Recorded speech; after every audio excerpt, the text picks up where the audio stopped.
ऐसे ही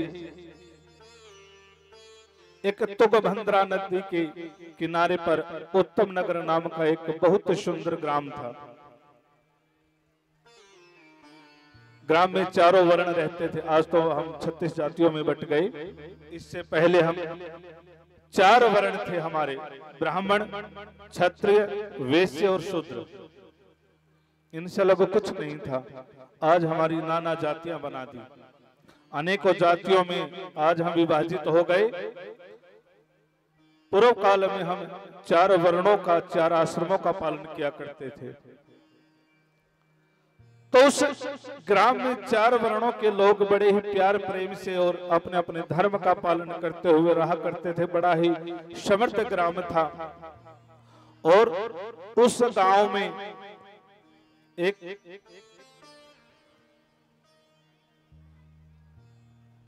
आत्मदेव नाम के ब्राह्मण रहा करते थे। ब्राह्मण बड़े सज्जन, वेद पाठी और बड़े ज्ञानी और सत्कर्मी थे। अपने यजमानों के घर में कथा करना, हवन करना, नित्य पूजा पाठ करना उनका नित्य का कर्म था। बड़े धार्मिक प्रवृत्ति के थे और प्रभु की कृपा से धन धान्य पूर्ण भी थे। दुर्भाग्यवश उनकी धर्म पत्नी व्यभिचारिणी थी। आपस में अड़ोसन पड़ोसन की चुगली करके उनको लड़वा देना और उनको लड़ाई को देखना, मनोरंजन करना, उसकी बात उसके सामने कह देना, उसकी बात उसके सामने कह देना, यही मनोरंजन का साधन था। पहले तो मोबाइल तो थे नहीं। तो कुछ स्त्रियों का आज भी यही स्वभाव होता है, उसकी चुगली करना उसके पास, उसकी चुगली करना उसके पास। इस प्रकार की व्यभिचारी स्त्री थी वो। किसी गरीब को कभी कोई धन धान्य नहीं देना, गरीबों को लूटना, मनमानी करना, सभी प्रकार के व्यभिचार करना उसके नित्य के कर्म थे। घर पर आए हुए अतिथि का जलपान भी नहीं कराना। जब अकेली होती तो अपनी पूरी मान मर्यादा को भुला दिया करती थी। और जब पतिदेव घर पे आए तो ऐसी सती साध्वी बन जाती थी कि अनसुईया जी के बाद इन्हीं का नंबर है। ऐसी साध्वी और इतना भारी नाट्य करती, दरवाजे पर खड़ी रहती, पतिदेव आते, जल लेकर आती, उनकी बड़ी सेवा भाव करती। पतिदेव सोचते हमारी धर्मपत्नी तो बड़ी धर्मपरायण है। कुछ समय बीतता चला गया और ऐसे ही दिवस निकलते चले गए। परंतु आज सभी की एक मनोकामना रहती कि हमारे घर में कि पुत्र रत्न तो होना ही चाहिए। पुत्र की चेष्टा सबको है। आज पुत्री कोई नहीं चाहता, क्योंकि कुल वंशवृद्धि चाहिए तो पुत्र चाहिए।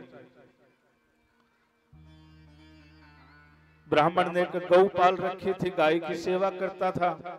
दुर्भाग्यवश वो भी बेचारी बांझ थी, ना घर में कोई पुत्र था। तुलसी का पौधा लगाए तो वो भी सूख जाता था। तो कुछ दिन तो लोगों ने कहा नहीं। जब 10-15 वर्ष बीत गए तो स्त्री को भी बांझ कहने लगे और ब्राह्मण को भी फिर तो बातें उनके सामने भी आने लगी। बोले ब्राह्मण देव, आप दूसरों का तो भला करते हो, पहले अपने घर का तो भला करो।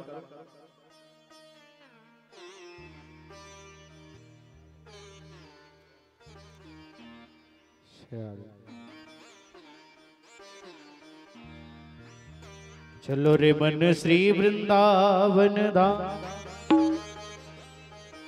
रटेंगे राधे राधे नाम, मिलेंगे कुंज विहारी, ओढ़ के कामर कारी।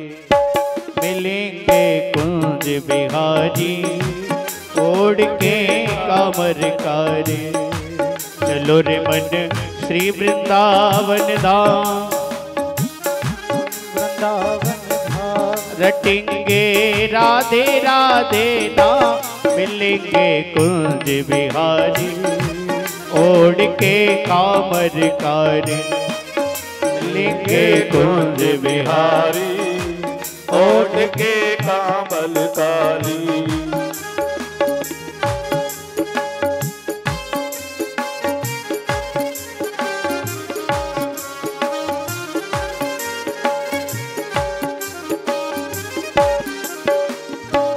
प्रातः होते हम श्री जमुना जी नामेंगे, दर्शन कर हम जीवन सफल बनावेंगे, दर्शन कर हम जीवन सफल बनाएंगे। ओ दर्शन कर हम जीवन सफल बनाएंगे। हो प्राति होती हम श्री जमुना जी नामेंगे, परिक्रमा कर जीवन सफल बनावेंगे, परिक्रमा कर जीवन सफल बनाएंगे। तेरे है जाए पूर्ण काम, तेरे है जाए पूर्ण काम, रटेंगे राधे राधे नाम, मिलेंगे कुंज बिहारी, ओढ़ के कामरकारी हो कुंज बिहारी, ओढ़ के कामरकारी। ओ चलो रे मन श्री वृंदावन धाम, चलो रे मन वृंदावन धाम, रटेंगे राधे राधे नाम, मिलेंगे कुंज बिहारी, ओढ़ के कामरकारी, मिलेंगे कुंज बिहारी, ओढ़ के कामरकारी। राधे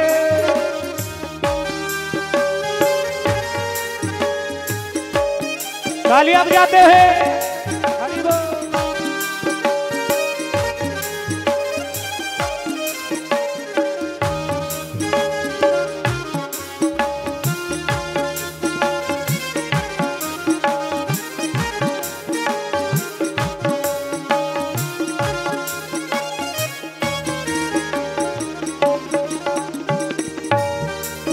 हो सब धामन ते बड़ो वृंदावन धाम है, सब नामन ते बड़ो श्री राधा नाम है, सब नामन से बड़ो श्री राधा नाम है। हो सब धामन ते बड़ो वृंदावन धाम है, सब नामन ते बड़ो श्री राधा नाम है, सब बड़ो ही नाम है। कर ले राधा चरण विश्राम, कर ले राधा चरण विश्राम, रटेंगे राधे राधे नाम, मिलेंगे कुंज बिहारी, ओढ़ के कामरकारी, मिलेंगे कुंज बिहारी, ओढ़ के कामरकारी। ओ चलो रे मन श्री वृंदावन धाम, चलो रे मन श्री वृंदावन धाम, रटेंगे राधे राधे नाम, मिलेंगे कुंज बिहारी, ओढ़ के कामरकारी, मिलेंगे कुंज बिहारी, ओढ़ के कामरकारी, मिलेंगे कुंज बिहारी, ओढ़ के कामरकारी, मिलेंगे कुंज बिहारी, ओढ़ के कामरकारी। श्री वृंदावन बिहारी लाल की जय। बोली राधा रानी सरकार की। हम कथा में कहाँ थे? कथा कहाँ पे थी हमारी? है किसी को पता?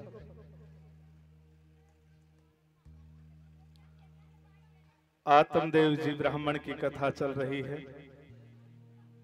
और संतान है नहीं, गाय माता वो भी बांझ, और तुलसी है तो सूख जाती। बड़ा दुख। लोग कहते बोले ब्राह्मण देवता आप दूसरों का कष्ट हरते हो, किसी के घर में हवन करते हो, किसी के यज्ञ करते हो, पहले अपना दुख तो मिटो। स्त्री के बारे में भी कहते, वो भी सुनते। अब ज्यादा विवश हो गए, कुछ रास्ता नहीं दिखाई दिया तो अपने गोविंद को उरहाना देने लगे। बोले मेरे गोविंद इतने बड़े बुरे कर्म तो नहीं, क्योंकि जिसके पुत्र नहीं होता ना उसकी सदगति नहीं होती। वेद शास्त्र इस बात को कहते हैं, यदि पुत्र त्राण ना करे, पिंडदान ना करे तो मुक्ति नहीं हो सकती। इसलिए पुत्र को, पुत्र पू और त्रय दो अक्षरों का अक्षर है, नरक से तारने वाला ही पुत्र है। यदि पुत्र अपने पिता को नरक से नहीं तार सकता तो वो मूत्र के समान है, उसको पुत्र कहलाने का अधिकार नहीं। तो ऐसा विचार करके बोला भी इस जीवन में क्या रखा है, घर छोड़कर वन की ओर प्रस्थान कर गए और वहां जाकर रोदन करने लगे, रोने लगे, गोविंद को कोसने लगे, मेरे गोविंद ऐसे मैंने क्या कर्म किए जो आपने मुझे एक पुत्र नहीं दिया। मैं सदैव बचपन से लेकर आज तक मैं तेरी भक्ति में लगा रहा, सदैव तेरे नाम का स्मरण किया और घर घर तक मैंने तेरे नाम पहुंचाया, किंतु मेरे भाग्य में इतना अभागा क्यों लिखा। रोते रोते वन की ओर चला जा रहा ब्राह्मणात्म देव। जाकर वन में बोला आज अपने प्राण त्याग देंगे, अब इस जीवन को नहीं रखेंगे। तो वहीं दूर से एक संत महात्मा गुजर रहे थे।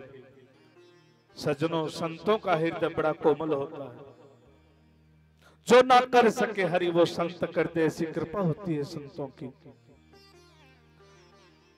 संत चाहे तो भाग्य की रेखा बदल दे, संत चाहे तो हस्त रेखा बदल दे, हरि का लिखा भी संत मिटा दे, संत जो कहते वो हरि कर दे, ऐसी कृपा है संतों की। परंतु आज हम संतों को महत्व देना भूल गए हैं, उनको ढोंगी और पाखंडी समझने लगे। कुछ माताएं तो जब कोई संत आ जाते हैं तो उनको भला बुरा भी कह देती हैं, तो ऐसा नहीं करना चाहिए। गृहस्थ का धर्म है कि घर पर कोई आए, यथाशक्ति जो कुछ बने वो व्यवस्था करनी चाहिए, भोजन की, पानी की। आज तो बड़ी समस्या, विकट समस्याएं हैं घरों में। आज यदि परिवार में 10 सदस्य हैं तो खाना बनाने में बहुत बुरा हाल है जी। नई दुल्हन कहेगी मेरे बस की इतनी आपके परिवार का खाना बनाना नहीं है, न्यारे हो जाओ। ऐसी ऐसी बातें आती हैं, हमारे साथ बीत रही हैं ये चीजें, परंतु अज्ञानता के कारण, क्योंकि हम माता पिता की सेवा टहल पहल करना बोझ समझने लगे हैं, अपना धर्म नहीं। और कथाएं इसलिए ही कही जाती हैं ताकि हमें अपने धर्म का ज्ञान हो, हमें पता चले कि हम गृहस्थ में हैं तो हमें क्या करना चाहिए, संन्यास में है तो हमें क्या करना चाहिए, ब्रह्मचर्य में है तो हमें क्या करना चाहिए, और वानप्रस्थ में है तो हमें क्या करना चाहिए। चारों धर्मों का, चारों वर्णों का ज्ञान हमें होना चाहिए। आज हम अपने माता पिता को तो अपना समझते हैं, और यदि पति या पत्नी के माता पिता हो तो उनको बोझ समझते हैं। ये बड़े दुर्भाग्य की बात है। वो बल्कि हमारे कर्म के माता पिता है, पाप के माता पिता हैं, और ये हमारे धर्म के माता पिता हैं। हमें इनकी इज्जत, इनकी मान मर्यादा और इनकी सेवा अपने माता पिता से भी ज्यादा करनी चाहिए, क्योंकि ये हमारे धर्म के माता पिता हैं। परंतु हम इन बातों से भिन्न हो गए, क्योंकि आज का कलयुग का ये 5121वां वर्ष चल रहा है। 21वीं सदी में कहते हैं, तो हम पश्चिमी सभ्यताओं का अनुसरण ज्यादा करने लग गए और अपने सनातन धर्म की संस्कृति को हमने भुला दिया। सनातन धर्म माता पिता, भाई बहन, पिता पुत्र का धर्म का संचय एक ऐसा धर्म है जिसमें हर एक प्रत्येक जीव की मान मर्यादाएं बनाई गई हैं। किसी को भी छोटा या बड़ा, दुराचारी या बहुत बड़ा नहीं बनाया। सनातन धर्म ने सबको एक समान, एक हाशिए पर रखा है। सभी एक दूसरे से बंधे हुए हैं। तो संत ने जब देखा कि ब्राह्मण रुदन कर रहे हैं तो संत का हृदय करुणा से रो पड़ा, क्योंकि ब्राह्मण जब रोता है तो ब्राह्मण सहज नहीं रोता, जब उसके सब रास्ते बंद हो जाते हैं और मेरे गोविंद के सिवा जब कोई नहीं रहता तो उसी के चरणों में रोता है। कोई भक्त जब सब कुछ दुनिया से हमें मोह छूट जाता है, कोई ये नहीं लगता कि दुनिया हमारा कुछ नहीं कर सकती और हम दुनिया का नहीं कर सकता, तो एक ही दिखाई देता है मेरे गोविंद। तो संत आए ब्राह्मण देव के पास, ब्राह्मण देव ने प्रणाम किया, बोले महाराज आपके श्री चरणों में कोटि कोटि नमन। बोले ब्राह्मण देव आप तो बड़े ज्ञानी विद्वान ब्राह्मण लगते हो, वेद पाठी भी लगते हो, जगो पवित्र धारण कर रखा है, शिखा धारण कर रखी है, धर्मपरायण हो, ज्ञानी हो, फिर रुदन क्यों कर रहे हो महाराज? आपको तो ज्ञान है, यदि ऐसी कोई सांसारिक बात है तो आपको दुखी नहीं होना चाहिए।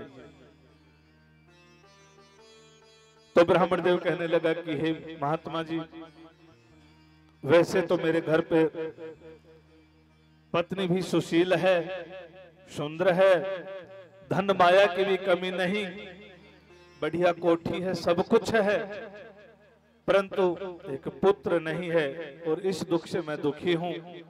घर में गौ माता है वो भी बांझ है और तुलसी लगाता हूं वो भी सूख जाती है, अब तो ऐसा अभागा हो गया हूं मैं। यदि आप कोई उपाय जानते हैं तो बताइए। तो संत कभी भी सीधी बात नहीं करते और इसलिए हमें संत अटपटे लगते। संतों की बातें सरल भी हैं और टेढ़ी भी हैं। तो संत समझाने लगे, बोले ब्राह्मण देव आप तो ज्ञानी हैं, यदि परमात्मा ने आपको संतान नहीं दी, पुत्र नहीं दिया, तो इसमें कोई रहस्य है, इसमें भी आपकी भलाई है, क्योंकि कोई पिता अपने पुत्र का कभी बुरा नहीं चाह सकता। कोई पिता चाहेगा, कोई माँ अपने पुत्र का बुरा चाहेगी, तो वैसे ही परम पिता परमेश्वर ने यदि आपको संतान नहीं दी तो इसमें आपका उपकार, आपकी भलाई निहित है। परंतु जब सांसारिक मोह माया में मन लगा रहे तो ये प्रवचन हमें मिथ्या लगते हैं। जब हम किसी प्रकार से दुखी हों तो हमें प्रवचन भी मिथ्या लगते हैं और प्रवचनकर्ता के ऊपर हमें क्रोध आता है कि मैं तो इसे दुख से दुखी और ऊपर से मेरे को ये प्रवचन और सुना रहे हैं। तो महात्मा जी से कहने लगा, वैसे तो आप संत हैं महाराज, परंतु ये उपदेश तो मैंने भी बहुत दिए हैं और मैं देता भी हूं, मुझे इन उपदेशों की आवश्यकता नहीं है। यदि दे सकते हो तो संतान का उपाय बता दो ताकि मेरे संतान हो जाए, मेरा दुख दूर हो जाए। तो इस प्रकार से कहने लगे तो संत बोले, भाई ब्राह्मण देव की मस्तक की रेखा पढ़ी तो बोला, ब्राह्मण देव आपके इस जन्म में तो क्या 7 जन्मों में भी पुत्र योग नहीं है, आपके तो 7 जन्म में भी पुत्र नहीं होगा। तो बोला, क्या हमको ऐसे ही मरना होगा महाराज? थोड़ी तो दया करो। जब महात्मा जी ने मना किया कि भाई नहीं, आपको तो संतान है, जब विधाता ने नहीं दिया तो हम कहां से दे सकते हैं? विधाता की बातों का उल्लंघन करना पाप है, विधाता के नियमों का पालन हमें करना पड़ता है। तब तो ब्राह्मण देव ने वहां पर देखे पत्थर की शिला थी, उसके ऊपर सर पटकने लगे, बोले तो आपके सामने ही प्राण त्याग देंगे, परंतु घर वापस नहीं जाएंगे। अब संत महाराज सोचने लगे कि यदि इस ब्राह्मण देव ने हमारे सामने प्राण त्याग दिए तो ब्रह्म हत्या का श्राप लगेगा। अब तो धर्म संकट में आ गए कि अब करें तो क्या करें। फिर भी अपने तपोबल से ब्राह्मण देव को रोका और कहा, एक फल दिया, बोला जाके अपनी धर्मपत्नी जी को ये फल दे देना और परमात्मा की कृपा से 9वें महीने तुम्हें पुत्र होगा। अब तो ब्राह्मण देव राजी हो गए, फल लेके आए और लाके अपनी धर्मपत्नी जी को दिया। बोला, ये सुबह नहा धो के पूजा पाठ करके देव का पूजन करने के पश्चात इस फल को ग्रहण कर लेना, आपको सुपात्र और सद्गुणी संतान होगी। महात्मा जी का आशीर्वाद है। ला के फल अपनी पत्नी को दे दिया और अपनी दैनिक दिनचर्या में पंडित जी महाराज व्यस्त हो गए। अब तो एक पड़ोस में रहने वाली उनकी सखी, उनकी मित्र थी, वो बेचारी गरीब परिवार से थी और 10वीं संतान को जन्म देने वाली थी। अब उसके साथ बैठकर विचार करने लगी, क्योंकि उसके दुख देख लिए। एक संतान पैदा करना कोई छोटी बात नहीं है। माताओं का दोबारा जन्म होता है जब किसी पुत्र या पुत्री को जन्म देते हैं। वो माताएं जानती हैं कितना दर्द और मृत्यु को जीतकर एक संतान को जन्म दिया जाता है और कैसे उसको पाल पोस कर बड़ा किया जाता है। इस दुख को माताओं के सिवा कोई नहीं जान सकता इस धरती के ऊपर। अपनी सखी से बात करने लगी कि हे सखी, यदि मैं इस फल को खाऊं तो मेरे भी पुत्र होगा, क्योंकि संतों का आशीर्वाद है। इतना तो पता था कि संतों ने जो कह दिया वो कभी झूठ नहीं होगा। परंतु सब पीड़ा से कि 9 महीने पेट में रखना, वेद जी आएंगे, दाई जी आएंगी, ये परहेज बताएंगे, वो परहेज बताएंगे, यहाँ जाना छूट जाएगा, वहां जाना छूट जाएगा, क्योंकि परहेज हो जाते हैं ना। आज अपने डॉक्टर लोग मना कर देते, ये नहीं करना, वो नहीं करना, ये नहीं खाना, वो नहीं खाना, बाहर नहीं जाना, इधर नहीं जाना हा? और जिन्होंने भाई मस्ती की है तो वो भला ऐसे बंधनों को कैसे स्वीकार कर ले। तो सखी कहने लगी कि देखो बहन, आपके तो धन धन्य परिपूर्ण है, किसी चीज की कमी नहीं, परंतु मेरे पति तो गरीब है बेचारे, दिहाड़ी मजदूरी कर मुश्किल से हमारा पेट पालते हैं। 9 संतान तो पहले हैं और 10वीं अभी पेट में है, तो बड़ी समस्या हो जाएगी, हमें तो कैसे पालेंगे। तो बोले क्या करें? बोले ऐसा करो कि तुम आडंबर शुरू कर दो, आज से 9 महीने तक तुम आडंबर करो, और जब मेरे संतान होगी तो वो संतान मैं तुम्हें दे दूंगी, तुम उसका पालन पोषण कर देना और तुम प्रसव पीड़ा से बच जाओगी और अपने पति को भी एक संतान दे दोगी। तो उन्होंने कहा कि ठीक है, तो मैं तुम्हें उसके बदले में कुछ धन दे दूंगी, परंतु ये बात किसी के सामने जानी नहीं चाहिए। बोले ठीक है। दोनों में बातें तय हो जाती हैं, परंतु दोनों ही बड़ी चतुर थी ना। तो विचार किया कि महाराज जी को भी तो परखा जाए, संत ने जो प्रसाद दिया है उस प्रसाद की तो परीक्षा ली जाए, कभी बहका तो नहीं रही। तो बोला क्या किया जाए? बोला तुम्हारे घर पे गाय वो बांझ है? बोले हाँ। तो बोले फल गाय के सामने डाल देते हैं, यदि गाय 9 महीने बाद बछड़े को जन्म देती है तो मान लेंगे महाराज जी के आशीर्वाद में तप था और बल था। दोनों ने विचार किया और वो फल गाय को खिला दिया। परमेश्वर की कृपा से तुलसी लगाई, वो भी हरी भरी होने लगी, क्योंकि संतों का आशीर्वाद उस घर पर फलने फूलने लगा। और उन्होंने पेट मंडना शुरू कर दिया। कुछ छोटे मोटे पतिदेव जब घर पर आए तो परहेज शुरू कर दिए, उठने के, बैठने के, बाहर घूमने के।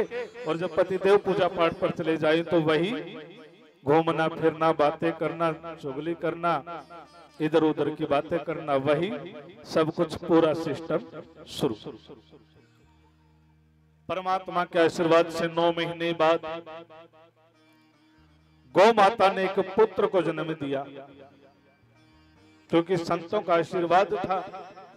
तो सारा शरीर मानव का और गौ माता का अंश भी उसमें समाहित हुआ।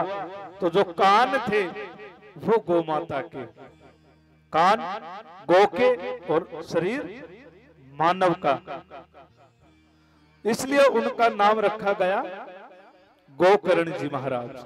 बोले गोकर्ण जी महाराज की। और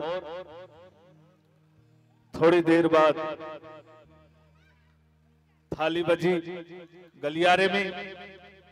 बोले भाई आत्मदेव को पुत्र हुआ है। उसने लाके पुत्र उनको दे दिया।